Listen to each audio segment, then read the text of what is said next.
Clinton 5 अरब dollar की पेशकश की मुझे, ये रिकॉर्ड की बात है। शायद हमारे वजारत खारजा में, फॉरेन ऑफिस में इसका रिकॉर्ड मौजूद होगा, निकलवा के देख लें उसने मुझे 5 अरब डॉलर की पेशकश की थी या नहीं की थी। ये 1999 की बात है। आज 23-24 साल हो चुके हैं इसको।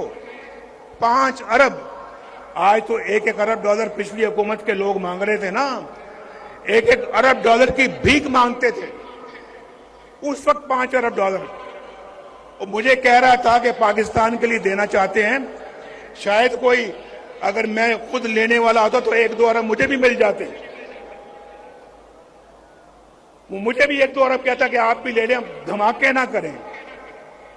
लेकिन भाइयों, जिस मिट्टी की मैं अभी बात कर रहा हूं, पाकिस्तान की मिट्टी से मैं पैदा हुआ हूं। उस मिट्टी और उस जमीर ने मुझे इजाजत नहीं दी कि मैं वो उसकी बात मानूं जो पाकिस्तान के मफाद के खिलाफ हो। दुनिया का ताकतवर तरीन सदर मुझे कह रहा है कि धमाके ना करना। हमने धमाके किए और इंडिया का जवाब ठीक ठाक तरीके से दिया हमने एटमी धमाकों का। आप मुझे बताएं, मेरी जगह कोई और होता, आप जानते हैं कि कौन होता।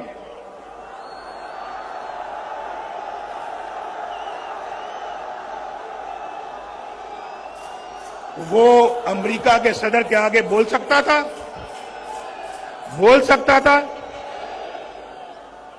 तो क्या इसी बात की पर हमें सजा मिलती है? इसी बात के लिए हमारी हुकूमतें तोड़ दी जाती हैं, हमारे खिलाफ फैसले सुनाए जाते हैं।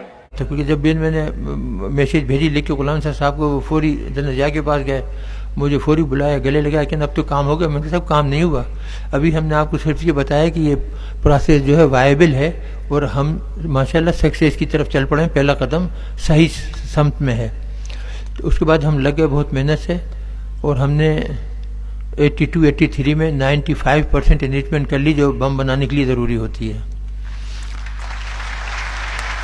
और हमने कोल्ड टेस्ट भी कर लिए जो कि हाईली सक्सेसफुल थे। और मैंने दिसंबर 84 में जनरल जिया को ख़त लिख कर भेज दिया कि जी अगर आप हुक्म दें तो हम 1 हफ्ते के नोटिस पर एटमी धमाका कर सकते हैं। हम इस काबिल थे माशाल्लाह। जब मैं वो ख़त लेकर गया, उस ज़माने में जनरल मियाँ अब्दुल वहीद होते थे, उनके COS, उनको दिखाया। वो हमारे बड़े प्यारे दोस्त थे। तो वो फौरी जनरल जिया के पास गए, उनको बताया। उनके तो जनरल जिया ने कहा कि लेके आओ डॉक्टर साहब को अंदर। तो जनरल नहीं छोड़ में गए थे, तो मैं अंदर गया फौरी। तो जनरल जिया ने पहले तो पकड़ के दोनों हाथों से मेरा चेहरा, तो मेरे पेशानी पे प्यार किया, गालों पे प्यार किया, गले लगाया। उनका डॉक्टर साहब बस अब हो गया काम। अब गाली दे के कहा कि अब हिंदू हमारा कुछ नहीं बिगाड़ सकते। तो इस तरीके से हम काम में लग गए। 85 में हम बासानी, 84 में भी हम धमाके कर सकते थे, लेकिन जब ये बात हुई, इसके ऊपर मशवरा हुआ, तो अफगान वार जारी थी। तो साहबजादा याकूब और गुलाम साहब ने कहा कि हमारी एड वगैरह बंद हो जाएगी, इस वक्त वो जंग में लगे हुए हैं, हमें मदद दे रहे हैं, ये वो। तो वो बात टल गई। फिर 98 में जब हिंदुस्तान ने धमाका किया तो फिर ज़रूरत पेश आई। अब उसमें मियाँ साहब बहुत टाल मटोल कर रहे थे और ऐसा लग रहा था कि ये करने के लिए तैयार नहीं है, बल्कि उससे थोड़ी सी अमेरिका से मदद मांगने के लिए तैयार है कि कुछ मदद मिल जाए तो हम ना करें। मेरा अपना ये ख्याल था और गौहर अयूब साहब का कि जी अगर हमने इस वक्त नहीं किया तो फिर कभी नहीं कर सकें ज़िंदगी भर।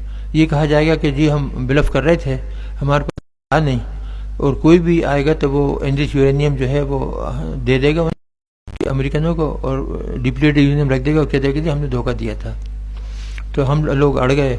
तो फिर भी वो मान नहीं रहते। फिर मैंने एक बहुत सख्त ख़त लिखा जो गौहर अयूब साहब ने अपने बयान में दिया है, जो मौजूद है नेट पर, कि जी जब मैं गया वहाँ मियाँ साहब से मिलने, तो शहबाज शरीफ ने बताया कि जी हम तो बारगेनिंग कर रहे हैं क्लिंटन से, अगर अच्छे पैसे कुछ सामान मिल गया तो हम ना करेंगे। तो देखिए अब क्या रिजल्ट था। तो मैंने फिर जब मुझे पता लगा तो मैंने ख़त लिखा बहुत सख्त कि जी अगर आपने इस वक्त नहीं किया تو میں تمام سائنٹسٹ کو لے کے اپنے ریزائن کر دوں گا اور پریس کانفرنس بلا کے سب کو بتا دوں گا کہ ہمارے پاس ہر سہولت موجود ہے، ہم ایک ہفتے کے نوٹس پہ دھماکے کر سکتے ہیں، اور حکومت جو ہے یہ لیٹ گئی، پریشر میں آ گئی۔ تو پھر کہیں جا کے وہ مانے، اور اس طریقے سے 28 مئی کو یہ جو دھماکے ہوئے تو اللہ تعالیٰ نے ہمیں کامیاب کیا۔